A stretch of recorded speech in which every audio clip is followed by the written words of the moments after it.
I thought I knew what betrayal felt like until I heard those 5 words from my girlfriend's lips. I needed a real man. Her cruel smirk, as she said it, naked in our bed with another man, burned into my soul. My friends, they laughed when I told them. Took you long enough to figure out, they said. That night, I made a decision that would nuke every relationship in my life.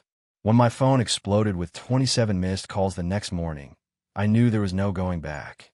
Some say revenge is a dish best served cold. Mine was served viral. My name is Robert. I'm 42 years old, and until 6 months ago, I thought I had it all figured out. A decent job, good friends, and what I believed was a rock-solid relationship with a woman I planned to spend the rest of my life with. Man, was I wrong. I met Amber at my buddy Mike's 4th of July barbecue 3 years ago. She walked in wearing a sundress and a smile that could light up the whole backyard. I remember thinking she was way out of my league, but Mike's wife Sarah insisted on introducing us. Turns out Amber had just moved to Chicago from Dallas and barely knew anyone in town. Rob's been here his whole life, Sarah told her. He knows all the best spots in the city. That night, as fireworks exploded overhead, we talked for hours. She was sharp, funny, and seemed genuinely interested in everything I had to say. By the time the party wound down, I'd already fallen hard. When I asked for her number, the way she bit her lip and hesitated made my heart sink. Then she smiled and handed me her phone. Put your number in, she said. I'll text you. I didn't expect her to actually reach out. Women like Amber didn't usually go for guys like me. But the next morning, my phone buzzed with a message. So about those best spots in Chicago. How about showing me one tonight? Our first date was at a little jazz club downtown. I watched her eyes light up when the band started playing. How she swayed to the music like she felt every note. When I drove her home, she invited me up for coffee. I should have noticed how her apartment was barely unpacked, how there were no personal touches anywhere, just expensive furniture that looked like it came straight out of a catalog. But all I saw was her. One date turned into 3, then 10, then suddenly we were seeing each other every day. My friend seemed surprised when I brought her around. Mike pulled me aside at a poker night. Moving pretty fast with this one, aren't you? He asked, eyebrows raised. When you know, you know. I replied confidently. Just be careful, buddy, Mike said, clapping my shoulder. Something about her seems, I don't know, calculated. I brush him off. What did he know? Amber chose me. Out of all the guys she could have had, she picked me. Looking back, that should have been my first clue that something wasn't right. But like a moth to a flame, I was already too close to see the danger. The first few months with Amber were like something out of a movie.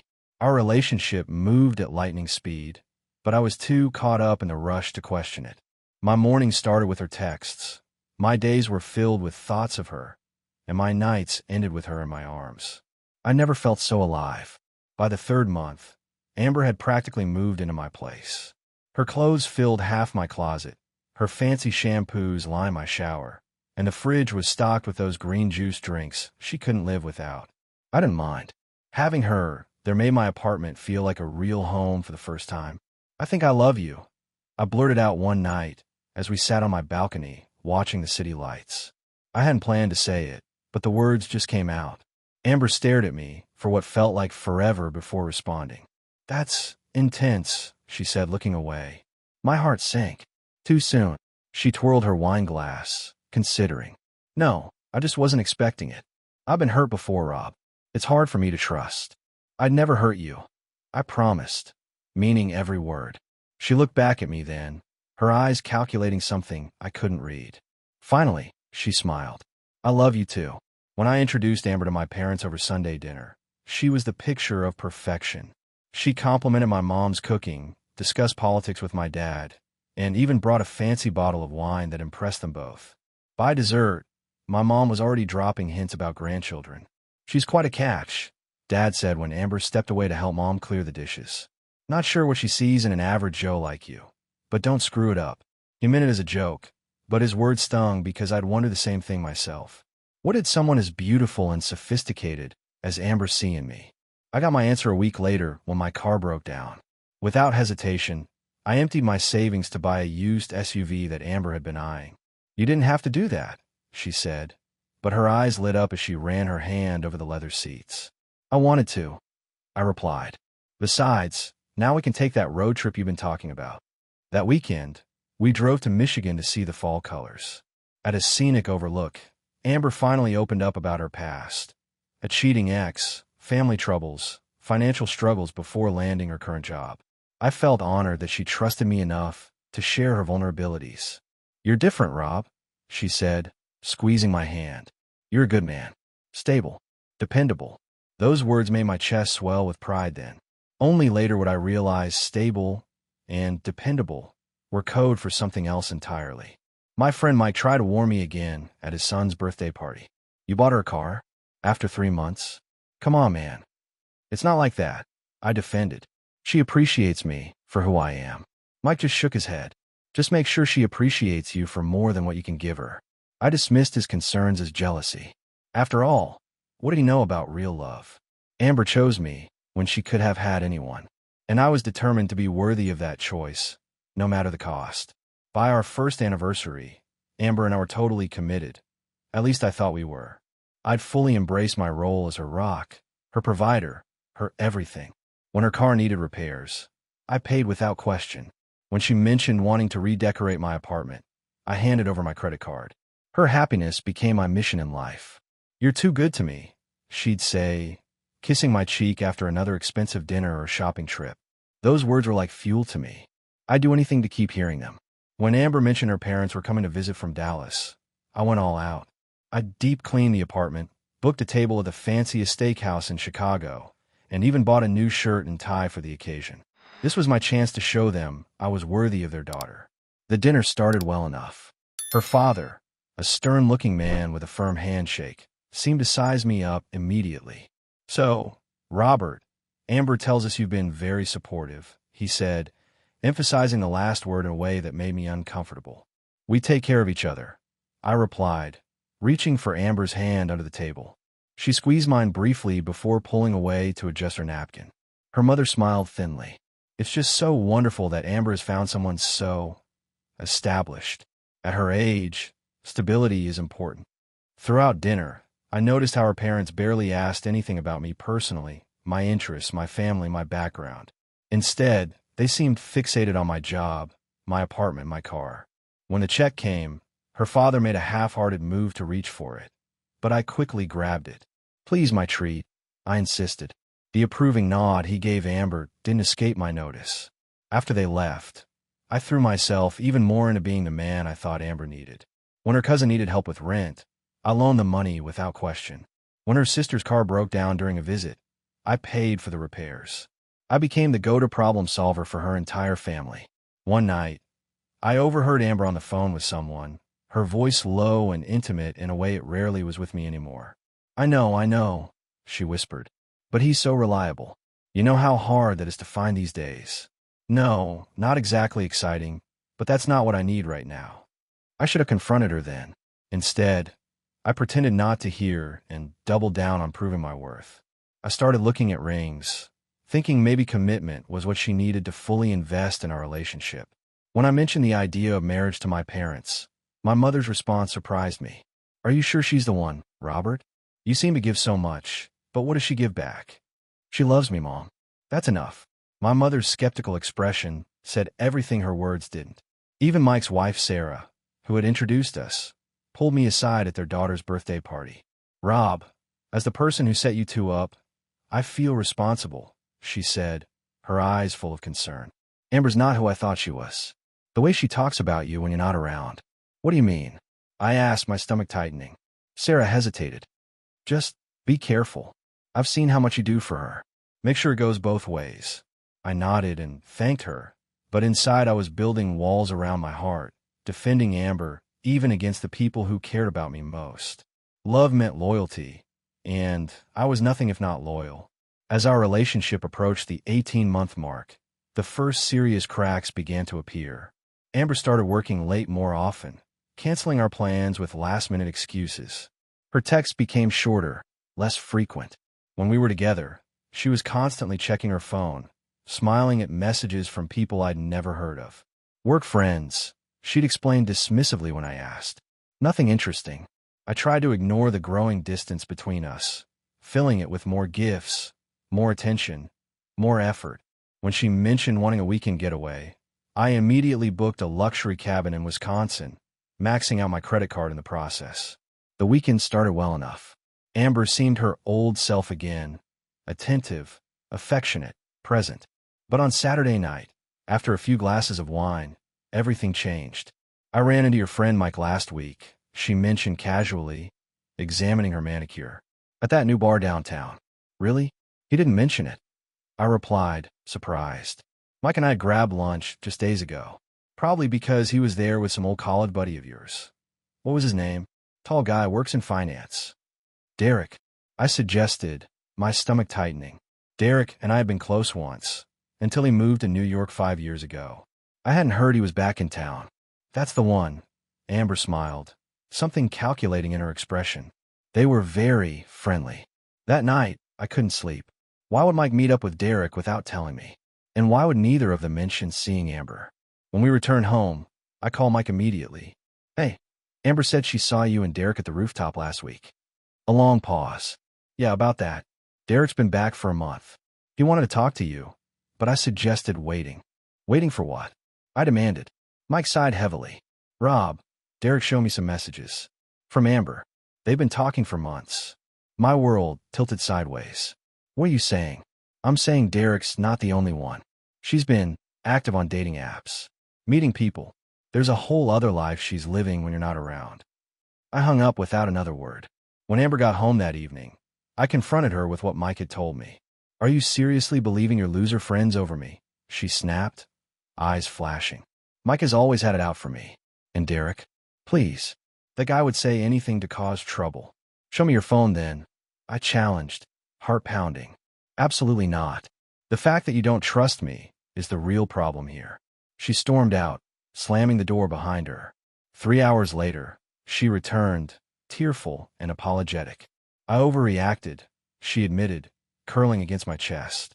I'm distressed from work. You know I'd never hurt you, right? And just like that, I folded. I needed, to believe her. The next day, I received a text from an unknown number. You don't know me, but I know Amber. We've been seeing each other for 2 months.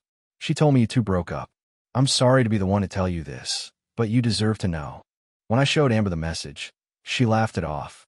Probably one of Mike's friends trying to cause problems. Block them. I did as she suggested, but seeds of doubt had been planted. That night, I mentioned the incident to my sister during our weekly call. Rob, this isn't the first red flag, she said gently. Remember last Christmas when she disappeared for 2 hours during family dinner? Or how about her girls' trips where none of her friends post photos with her? You sound like Mike, I muttered. Maybe Mike is right, my sister replied. We're all seeing what you're refusing to see. For the first time, I allowed myself to consider the possibility that the woman I loved might not be who I thought she was. But even then, I wasn't prepared for the truth. After that text message, I couldn't shake the feeling that something was seriously wrong. I started paying closer attention to Amber's behavior. The inconsistencies in her stories, the mysterious errands that took hours longer than they should have, the way she guarded her phone like it contained state secrets. One Tuesday evening, Amber called to say she was working late again. I offered to bring dinner to her office. That's sweet, but don't bother, she said quickly. We're buried in reports. I'll probably be here past midnight. No problem, I replied, trying to sound casual. Good luck with the reports. After hanging up, I sat in my apartment staring at my phone. For the first time, I decided to check where she really was.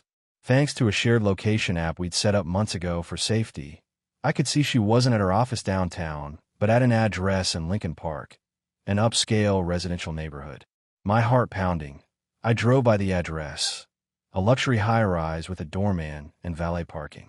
I circled the block 3 times, half hoping to spot her, half dreading what I might see. On my 4th pass, I caught a glimpse of her distinctive red coat as she stepped out with a tall, well-dressed man. He had his arm around her waist, familiar in a way that made my stomach churn. I drove home in a daze. When Amber finally returned around 11 p.m., she smelled of expensive cologne that wasn't mine. How were the reports? I asked, my voice surprisingly steady. Brutal, she sighed, heading straight for the shower. My brain is fried. I said nothing about what I'd seen. Instead, I sent a message to the unknown number that had texted me earlier. I think you're right. Can we meet? The next day, I met Lisa at a coffee shop downtown. She was younger than I expected, nervous but determined. I've been seeing Ryan for almost a year, she explained, showing me photos of her with a man I'd seen outside the high-rise. He told me they were just roommates at first, then admitted they used to date, but were just friends now. I believed him until I found messages on his laptop. Lisa slid her phone across the table, showing screenshots of conversations between Ryan and Amber, explicit messages about their encounters, and mocking comments about their respective partners. "Look at the dates," Lisa said quietly. I scrolled through, seeing exchanges from just days ago, including one from the night of our Wisconsin getaway. "Boring cabin trip at the ATM. Wish I was with you instead." That's what I was to Amber. An ATM. When I returned home, I found Sarah, Mike's wife, waiting outside my building. "I didn't know if I should get involved," she said, her expression grim. "But after Mike told me what happened, you deserve to know everything." Sarah had been Amber's friend first, before introducing us. Now she revealed that Amber had a history of dating multiple men simultaneously, usually one for financial security and others for excitement. "She's been playing this game for years," Sarah explained. "I thought she'd changed when she met you. I'm so sorry, Rob." That night, I received a call from a number I didn't recognize. A man's deep voice came through the speaker. "You don't know me, but I think we have something in common. Actually, someone in common. Ryan." I guessed. He laughed bitterly. "No, I'm David. There are more of us than you think. And we need to talk." I met David at a bar downtown, far from anywhere Amber might run into us. Two other men joined us, Jason and Keith. All of them had been involved with Amber, their relationships overlapping with mine and each other's.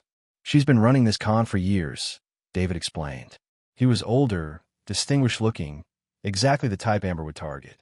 Different names sometimes, but same playbook. Find a reliable guy for stability, then keep a rotation of others for entertainment. "And financial benefits," Jason added bitterly. "She borrowed 10 grand from me for a family emergency last month." As they shared their stories, I felt physically ill. The Amber I knew, or thought I knew, had never existed. That night, I received a text from Stephanie, Amber's supposed best friend. "We need to talk. It's about Amber. It's worse than you think." We met for coffee the next morning. Stephanie looked nervous, constantly checking over her shoulder. "Amber will kill me for telling you this, but I can't watch her do this to another good guy. She's been cheating on you since the second month. Ryan's her main side guy, but there are others." "I know about Ryan," I said flatly, "and David, Jason, and Keith." Stephanie's eyes widened. "You've been talking to them? Then you know most of it. What you don't know is that she's planning to move in with you, get engaged, then clean out your accounts before disappearing. She's done it before." My blood ran cold. Just last week, Amber had started dropping hints about finding a bigger place together. "Why are you telling me this now?" I asked. "Because last time the guy tried to—" She swallowed hard. "He couldn't handle it. Hurt himself. I don't want that on my conscience again." I thanked her and left, my mind racing. That evening, I called Mike. "I need a favor," I said. "Can I borrow your cabin key? I need to check something, and Amber can't know." "Whatever you need, man," he replied, relief evident in his voice. "It's about time." The next day, I told Amber I had an overnight business trip. Instead, I parked down the street from our apartment and waited. At 7:30, a sleek black Audi pulled up. Ryan. I recognized him from the photos Lisa had shown me. I watched as Amber greeted him with a passionate kiss before leading him up to our apartment, the home I had paid for, filled with things I had bought her.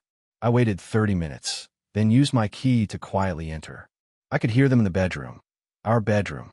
My hands shaking, I took out my phone and began recording. What happened next would change everything. I stood in the doorway of our bedroom, phone recording, as Amber and Ryan froze mid-embrace. Her expression morphed from shock to anger to calculation in the span of seconds. "Robert, what are you? I thought you were on a business trip," she stammered, pulling the sheet up to cover herself. Ryan, to his credit, looked genuinely surprised. "This is Robert. I thought you said he was out of town until tomorrow." "He was supposed to be," Amber hissed. I remained eerily calm, surprising even myself. "Don't stop on my account. I just wanted to confirm what I already knew." "Rob, baby, this isn't what it looks like," Amber tried, her voice taking on that sweet tone she used when she wanted something expensive. Really? Because it looks exactly like what Lisa said it would look like. At the mention of Lisa's name, Ryan's face paled. You've talked to Lisa? And David? And Jason? And Keith? I added, watching Amber's expression crumble. Quite the operation you've been running.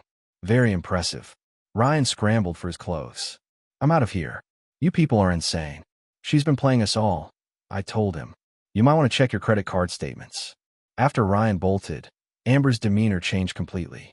The mask slipped, revealing something cold and calculating beneath.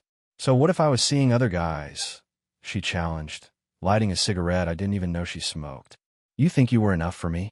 A mid-level office drone with a mediocre apartment and a Honda. Each word landed like a physical blow, but I held my ground. Why me then? Why waste 2 years? She laughed. A harsh, unfamiliar sound.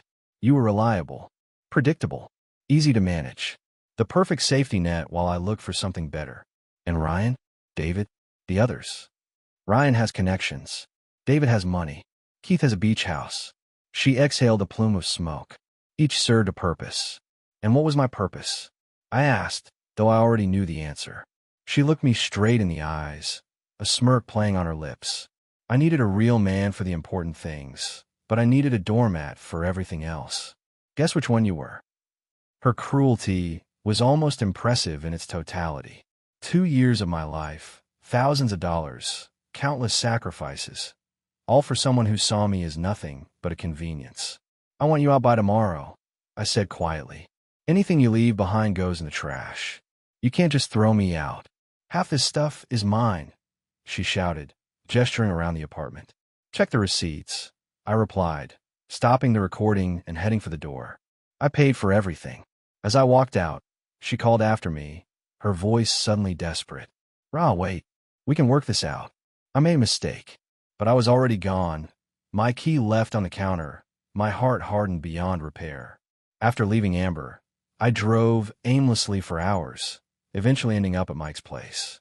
Despite everything, I still couldn't fully process what had happened.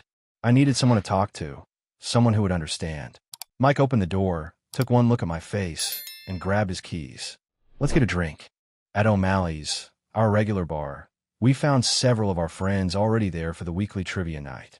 I hadn't planned on an audience for my meltdown, but suddenly, telling the story seemed important, like making it public would somehow make it real. Amber's been cheating, I announced as I slid into the booth. With multiple guys. For most of our relationship, I expected sympathy, outrage on my behalf, the rallying of friends around a wounded comrade. What I got instead was uncomfortable silence, followed by awkward laughter. Took you long enough to figure it out, Craig snorted, taking a swig of his beer. We tried to tell you, man, Pete added with a shrug. Not our fault you wouldn't listen. I stared at them, disbelieving. You knew? All of you. Everyone knew, Scott said bluntly. She wasn't exactly subtle about it. Remember New Year's?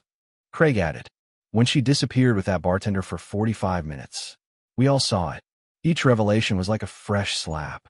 Not only had Amber been betraying me, but my so-called friends had watched it happen and said nothing. Why didn't you tell me? I demanded, anger rising. We tried. Mike interjected. Every time any of us brought it up, you bit our heads off. Accused us of being jealous or trying to sabotage your relationship. So you just gave up? Let me keep making a fool of myself. Pete leaned forward. Look, at a certain point, a man's got to see what's right in front of his face. She was using you, and you were letting her. She was right about one thing, Scott laughed. You were kind of a doormat. A doormat. I echoed, the word burning in my throat. Come on, Craig said, his tone suddenly mocking. You paid for everything. Followed her around like a puppy. Let her walk all over you. What would you call it? These are my friends. Men I'd known for years, shared apartments with in college, stood beside at their weddings.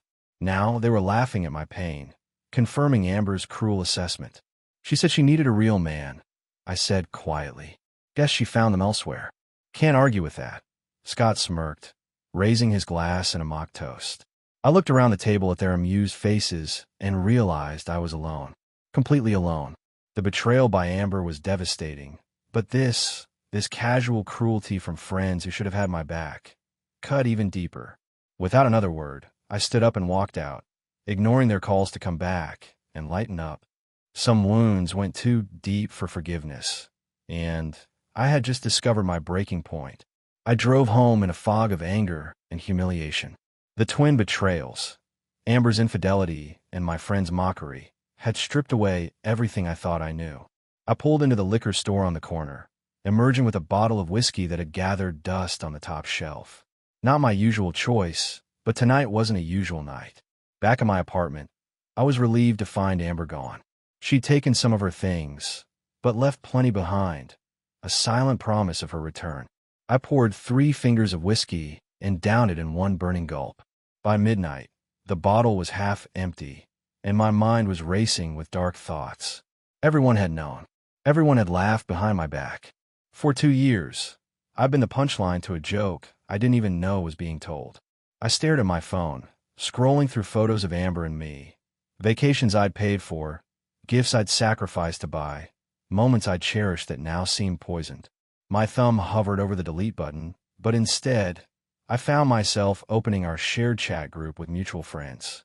Without allowing myself to reconsider, I uploaded the video I'd taken earlier that day, Amber and Ryan caught in the act, followed by her cruel confession.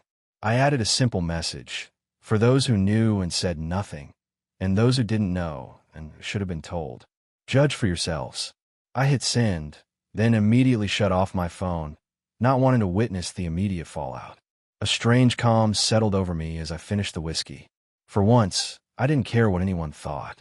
I'd spent 2 years caring too much about others' opinions, and it had cost me my dignity. The next morning, I woke to pounding on my door.